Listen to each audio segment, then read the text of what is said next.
Hello friends, आज हम English grammar का एक टॉपिक पढ़ेंगे, प्रीपोजिशन।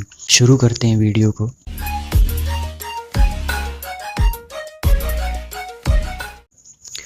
प्रीपोजिशन होता क्या है, सबसे पहले इसको डेफिनेशन से समझते हैं। प्रीपोजिशन एक ऐसा वर्ड है जो नाउन और प्रोनाउन को बताने के लिए उससे पहले लगाया जाता है, पोजीशन को बताने के लिए। एग्जाम्पल समझते हैं। The book is on the table. यहाँ पर ऑन आया है, मतलब किताब टेबल पर है। नेक्स्ट है the dog is sitting under the table. कुत्ता टेबल के नीचे बैठा है। कुत्ते की पोजीशन बताई है, टेबल के नीचे बैठा है, अंडर। अब ये कुछ इम्पॉर्टेंट प्रीपोजिशंस हैं जो एग्ज़ाम में बार बार रिपीट होते रहते हैं। एक एक करके हम देखेंगे। अब रूल्स देखते हैं, किस प्रीपोजिशन का यूज़ कहाँ पर होता है, किस तरीके से होता है। पहला प्रीपोजिशन है इन। इन का यूज़ कैसे और कहाँ होता है, तो किसी भी शहर, देश, राज्य यानी कि बड़ी जगहों पर यूज़ होता है, इनको बताने के लिए कि हम कहाँ पर रहते हैं। एग्जाम्पल आगे मिलेंगे नेक्स्ट स्लाइड में।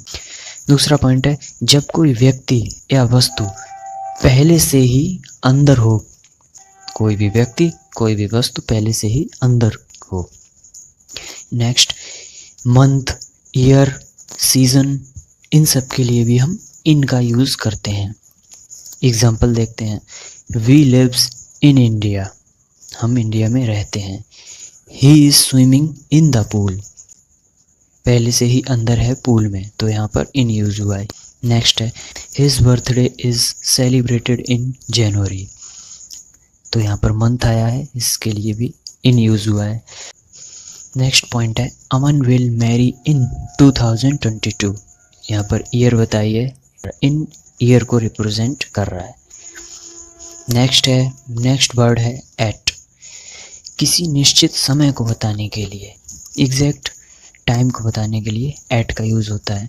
किसी वस्तु की कीमत, मतलब किसी भी चीज़ की कीमत, या फिर किसी की स्पीड, किसी चीज़ की स्पीड को बताने के लिए, चाल को बताने के लिए, किसी अनिश्चित काम को बताने के लिए, कोई ऐसा काम जिसकी टाइम पीरियड फिक्स नहीं है, तो ऐसे काम को बताने के लिए भी एट का यूज़ होता है।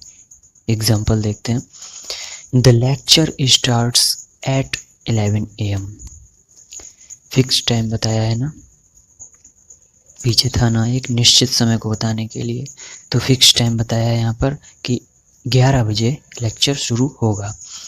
सी lives at XYZ village.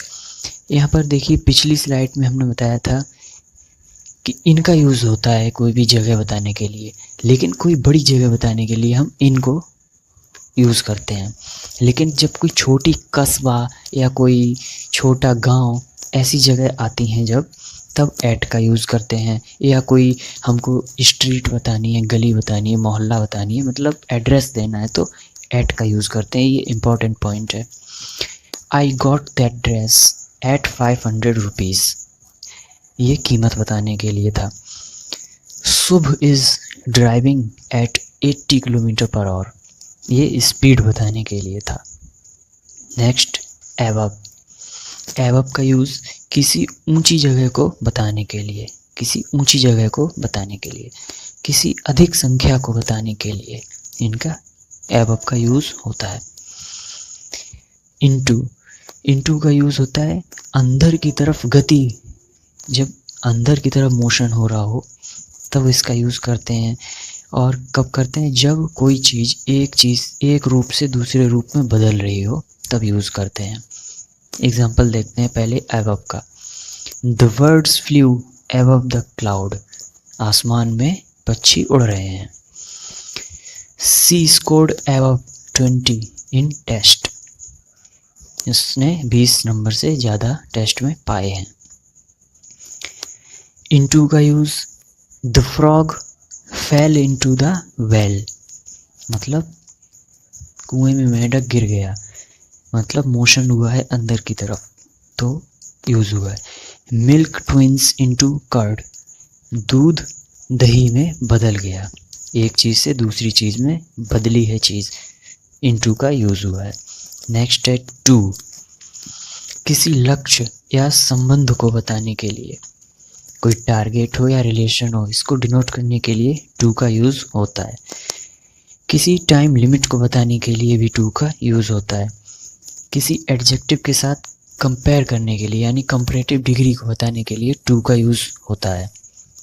Example देखते हैं, I am going to college, ये डेस्टिनेशन या टारगेट बताने के लिए टू का यूज़ हुआ है।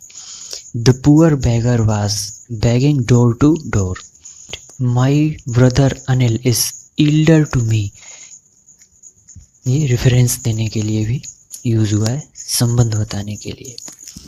नेक्स्ट है ऑन, जब कोई चीज़ किसी सतह को टच करती है, सरफेस को टच करती है, तब ऑन का यूज़ होता है। डेज के नाम से पहले ऑन का यूज़ होता है। बस, ट्रेन, शिप, एरोप्लेन, इन सब से पहले भी यूज़ करते हैं हम ऑन का जब इनसे सफ़र करते हैं। Example, the books are on the table, table पर छू के ही रखी जाएंगी, टच करती हुई बुक रखी जाएगी, तो यहाँ पर ऑन का यूज़ हुआ है। His birthday is on Sunday, यहाँ डे को डिनोट किया गया है ऑन से। Next, she was on a बस, सवारी कोई बस, ट्रेन, एरोप्लेन हो तो उसको डिनोट करने के लिए ऑन का प्रयोग। नेक्स्ट है ऑफ, किसी बीमारी या किसी और वजह से मर जाता है कोई तो उसको डिनोट करने के लिए ऑफ का यूज़ होता है। किसी से संबंध बताने के लिए यानी कि पोजीशन बताने के लिए भी ऑफ का यूज़ होता है। किसी चीज़ का स्रोत बताने के लिए मीन सोर्स या ओरिजिन बताने के लिए भी ऑफ का यूज़ होता है। एग्जाम्पल देखते हैं, ही डाइड ऑफ सेम, वह शर्म से मर गया। सी डाइड ऑफ कैंसर, ये बीमारी आई, ये पहली वाली वजह थी, किस वजह से मरा। दूसरा, किस बीमारी से मौत हुई है, ये बताने के लिए of. This is the dog of Sudhir, मतलब यह सुधीर का कुत्ता है। यहाँ पे पोजीशन बताया है, रिलेशन बताया है, संबंध बताया है। He comes of a poor family, ये ओरिजिन और सोर्स बताया है। नेक्स्ट है वाई, किसी वस्तु या व्यक्ति के पास या किनारे के लिए, किसी समय से पहले या समय तक के लिए और यातायात के साधन के लिए। एग्जाम्पल देखते हैं, there was a dense population by the river, नदी के किनारे घनी आबादी पाई जाती है, तो यहाँ पर dense population by the river, नदी के पास। He will arrive here by 7 o'clock by train, देखिए यहाँ पर टाइम आया है बाई 7 o'clock और ट्रेन या बस के लिए भी बाई यूज़ हुआ है। नेक्स्ट है ओवर, किसी व्यक्ति या वस्तु के ऊपर बिना टच के बताने के लिए ओवर का यूज़ होता है। किसी ऊंची जगह को बिना छुए बताने के लिए भी यूज़ होता है। सभी जगह को बताने के लिए भी यूज़ होता है। एग्जाम्पल से समझेंगे, ओवर का एग्जाम्पल है, the fan is running over our head, मतलब हमारे सर को तो नहीं छूता है ना फैन, वरना मुंडी उड़ जाएगी। The fan is running over our head. Hindi is spoken all over India, पूरी जगह को एक बार में लेने के लिए भी ओवर का यूज़ करते हैं।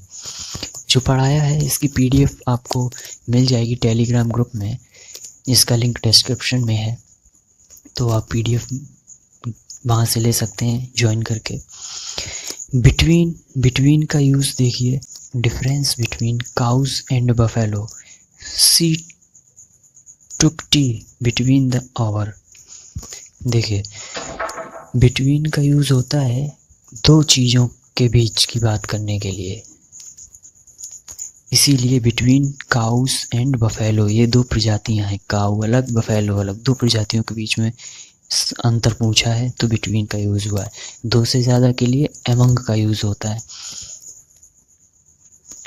ये देखिए, दो लोग या वस्तु के बीच संबंध बताने के लिए बिटवीन का यूज़ होता है। एमंग का यूज़ कब होता है? दो से ज़्यादा लोग या वस्तु का संबंध बताने के लिए।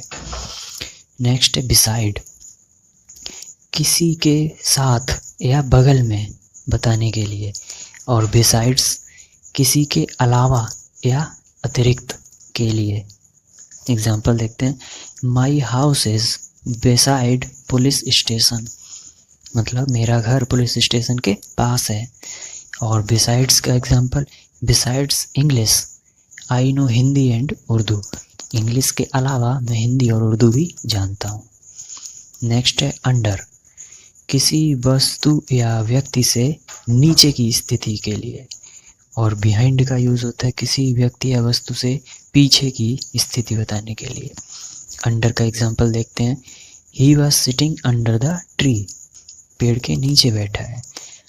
A writer works under a publisher, यहाँ पर पोजीशन बताई गई है कि किसी के अंडर, किसी के नीचे, किसी के अधीन। सी इज अंडर एज। नेक्स्ट है बिलो, किसी वस्तु व्यक्ति से नीचे की स्थिति बताने के लिए भी बिलो, किसी चीज़ से कम बताने के लिए। अपॉन का यूज़ होता है किसी वस्तु की गति को बताने के लिए अपॉन का यूज़ होता है। एग्जाम्पल से समझेंगे। Upon, the tiger jumped upon the deer, मतलब टाइगर ने जंप किया किसके ऊपर, डियर के ऊपर, अपॉन द डियर। बिलो का example, he works below me, वह मेरे अधीन काम करता है, मेरे अंडर काम करता है। His income is below 12,000 per month, उसकी इनकम जो है 12,000 रुपये से कम है। क्वेश्चंस करेंगे अब, देखिए। Language has elevated humans the other animals, बताइए फिल इन द ब्लैंक्स में क्या आएगा, बिहाइंड, बिलो, बेसाइड, एबव। भाषा एक ऐसी चीज़ है जो इंसान को जानवरों से अलग करती है, तो यहाँ पर आएगा एबव। नेक्स्ट है, men's characters are not always written dash their foreheads, आदमी का चरित्र या आदमी कैसा है ये बात उसके माथे पर हमेशा नहीं लिखी रहती है। यहाँ पे बताइए क्या आएगा, यहाँ पर आएगा ऑन। बताया था ना, सतह के लिए, सतह से टच करे कोई चीज़ तो ऑन, तो लिखा होगा तो ऑब्वियस है टच तो करेगा ही माथे को, इसलिए ऑन आएगा यहाँ पर।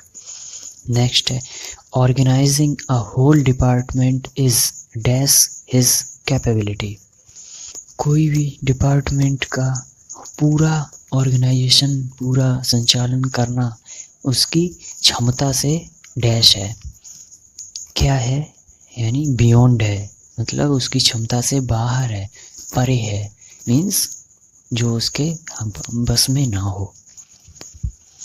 The old women claims not to own anything other dash her home, the old women claims not to own anything other than her home. Next है, bearing strong headwinds the plane will arrive dash schedule, headwinds का मतलब होता है बुरी तरीके से जो आंधी तूफान चलता है, उन हवाओं को रोकते हुए, तोड़ते हुए प्लेन है वो डैश पहुंच गया शेड्यूल टाइम पे, यानी कि ऑन टाइम पहुंचा है, ऑन शेड्यूल पहुंचा है, इसमें ऑन आएगा। इसी तरीके से वीडियो और आएंगी, प्लेलिस्ट सारी इसी वीडियो के डिस्क्रिप्शन में है, ज़रूर चेक करें। ध्यान रखें अपना, पढ़ाई करते रहें, चैनल के साथ बने रहें। बाय।